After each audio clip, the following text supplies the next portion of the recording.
नमस्कार उच्च गुरुजन वर्ग आणि माझ्या मित्रमैत्रिणींनो, आज मी तुम्हाला क्रांतीज्योती सावित्रीबाई फुले यांच्याविषयी काही माहिती सांगणार आहे. ते तुम्ही ऐकून घ्यावे अशी माझी नम्र विनंती. यांचा जन्म ज्ञानात झाला, ज्यांच्या मुखी सदा ज्ञानकीर्ती.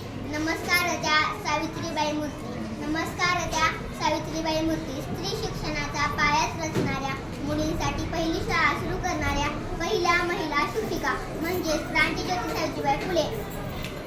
सावित्रीबाई फुले यांचा जन्म 3 जानेवारी 1831 रोजी सातारा जिल्ह्यातील नायगाव येथे झाला. सावित्रीबाई फुले यांचा 9व्या वर्षी विवाह ज्योतिबा फुले यांच्याशी झाला. सावित्रीबाई फुलेंना समाजाकडून दगड, माती, चिखल, शेण यांचा मारा होत होता, पण त्या डगमगल्या नाहीत. त्या शिक्षणाकडेच भर देत होत्या.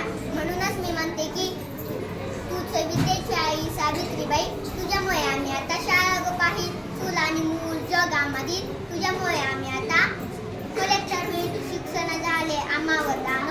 तुझ्यामुळे मिळतो आम्हाला मान, धाई दिशा आणि धाई रान. प्रगतीच्या आमच्या आवाजात गाणं. तुझं विद्येची देवी, ज्ञानाची आई, लेख तुझी ही आरती गाय. तुझं विद्येची आई सावित्रीबाई, तुझ्यामुळे आम्ही आता शाळा पाहिल. सर्वांना बालिका दिनाच्या हार्दिक हार्दिक शुभेच्छा. तुमची आमची एकच मैत्री, जय जिजाऊ जय सावित्री. तुमची आमची एकच मैत्री, जय जिजाऊ जय सावित्री. एवढे बोलून मी माझी भाषा संपली.